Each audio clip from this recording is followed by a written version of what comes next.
Have you ever looked at like a finished product, you know, a photo print, something in like a large commercial print magazine like Vogue or GQ, and you ever wonder like how did they pull that off? Like what's it look like start to finish to put that together? I don't have the experience working on a large scale, like large commercial production scale like that, but I do have lots of experience putting together photo shoots, and I've been doing photography for over 20 years. So I thought today you might want to come along with me for a shoot and see what that looks like from start to finish.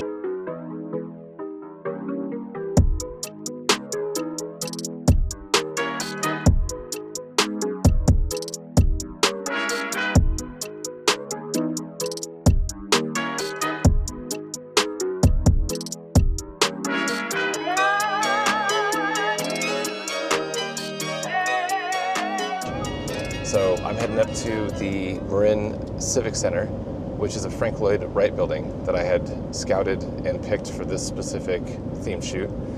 And we're going to meet Abby and Katya. Abby is going to be modeling for me today. Katya is doing hair and makeup. They are getting ready already. It is 8:45 in the morning. I've been on the road since 7 this morning, and we're planning to start shooting or clicking by about 10 o'clock. And I should be there about 20 minutes early. My plan is to scout the location yet again. I'm gonna check out the light. I'm gonna check out some spots around the property and kind of finalize the shoot list that I have in mind for this look. Well, I'm getting close to meeting Al and Kaleo. They're the wardrobe designers for the shoot today, and they've put together a couple of looks for Abby. Let's see what they got. Okay, got the wardrobe in Sunnyvale, and now let's head up to the Marin Civic Center. Woo.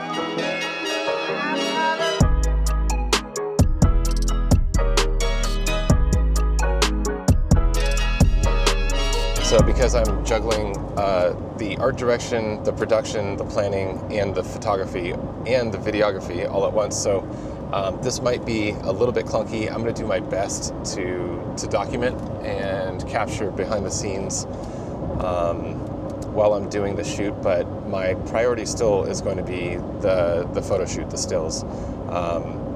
But I'm going to talk with you and try to bring you along for the whole process. So one thing I do, if possible, is try to arrive early, like really early before a shoot. And I'll actually spend time at my car, or just maybe I need to stretch my legs because I'm usually driving quite a bit to get to these shoots.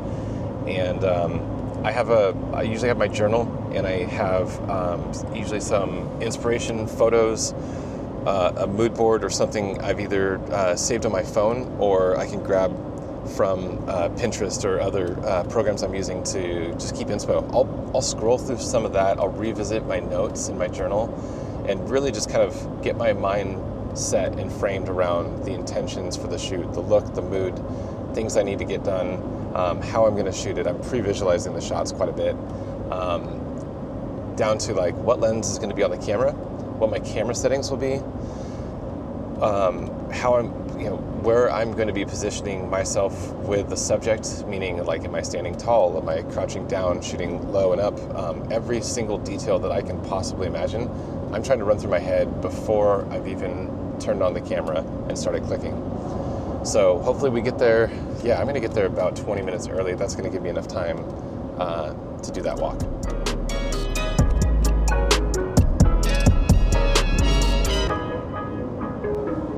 Okay, so what's a test shoot? A test shoot is a non-paid collaboration amongst creatives or the team, right? It's not a paid gig. Test shoots are great to just really stretch your creativity. You know, it drops the pressure. You're not trying to perform on some certain level or execute some kind of deliverables for a client.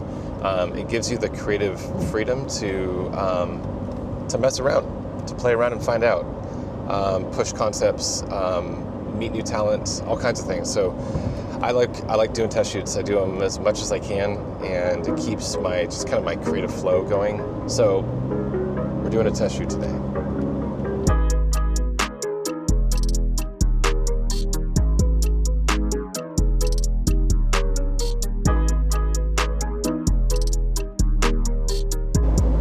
call from Katya just a few minutes ago, and she said that the building is all locked down.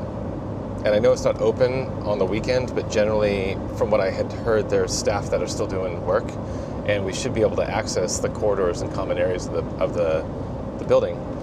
So I'm trying not to freak out right now. Just thought I'd talk a little bit about the importance of having a really good team to work with. I can't stress that enough. I'm doing the creative direction and the production, planning everything, and there's a lot of time, a lot of energy, a lot of creativity that's put into some of these efforts. When sharing a call sheet, when putting together a mood board, and putting in all the work for a certain look, when that kind of gets thrown out the window because the talent and the team that you're working with just didn't look at it, and I've had that experience before where I'm working on the shoot and they're asking, either the model's asking for questions and some direction on like what the shoot is about, and it just raises the question for me, like, did you even read the the notes and the direction on the call sheet, what we were working on today? That can be a little bit frustrating, which, obviously you don't want to let that get to you. Being professional means just making things happen and getting it done, whatever that takes. But it's so important to have a good team that does the work just as much as you do, and is doing the research, has looked into what your vision is, and maybe even contributes to it as well.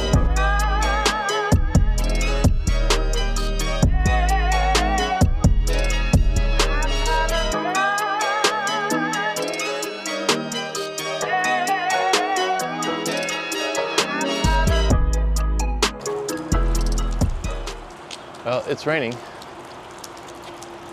quite nicely. Everything's fine. Yeah, this is a beautiful building. Got some work to do here though. Lots of rain. Lots of rain. Suppose we got a challenge here. We can work through this. No big deal. All right, Abby and I made it to Marin Civic Center. Yes, it's raining outside. We didn't make it inside, but we're working with it the best we can. And this building is pretty special. I've been excited to shoot here for quite some time, so thank you for coming here. Yeah, I'm excited to be here. Adversarial conditions. Here we go.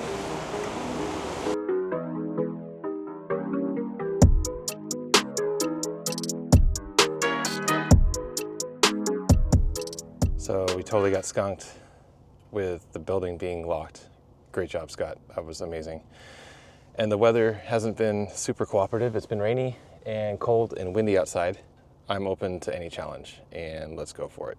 We're gonna go hang out by a phone booth out there and see what we can do. I won't say the shoot today was a bust. In fact, that was a great example of overcoming like adversarial conditions and challenges and setbacks that can certainly happen. That variable, whether or not the building was open or not, I had tried to control that. In fact, I had another acquaintance or friend that has friends that work and does administrative work in that building. And so I had called and contacted her and just wanted to make sure that they were open on the weekends. And I was given the impression that yes, the common areas are accessible on the weekends. You wouldn't be able to get into a courtroom or some of those buildings, but you can access the common area. And that wasn't the case today. Can I just say the Golden Gate is so cool? I love driving over this bridge every time. It makes me smile.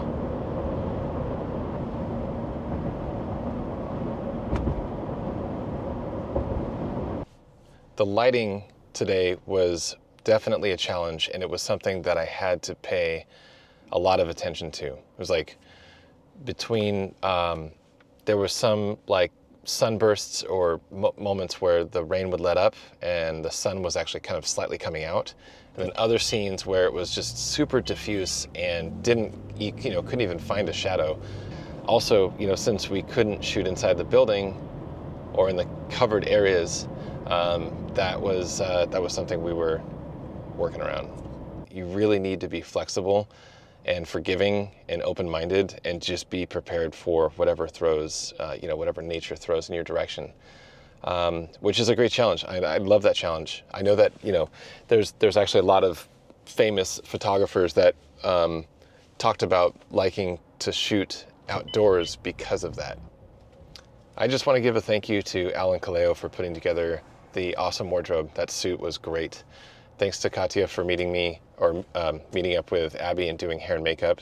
And of course, thank you to Abby for showing up in the rain, shooting in the cold and the wind around the Marin Civic Center. You guys are the best. For this shoot today, I used the Leica M11P and my my holy trinity, the 28, the 35, and the 50 Summilux f1.4 lenses. I just wanted to be really comfortable. That the conditions weren't great. I wanted to be able to be moving around. I didn't want a camera that was going to slow me down. I didn't want to be moving between different camera systems. I really wanted to make this very simple and make sure that the camera got out of the way, which is why I shot with the Leica M. That's just my go-to buddy. So we're going to get back to the house and download these images and start taking a look at the results.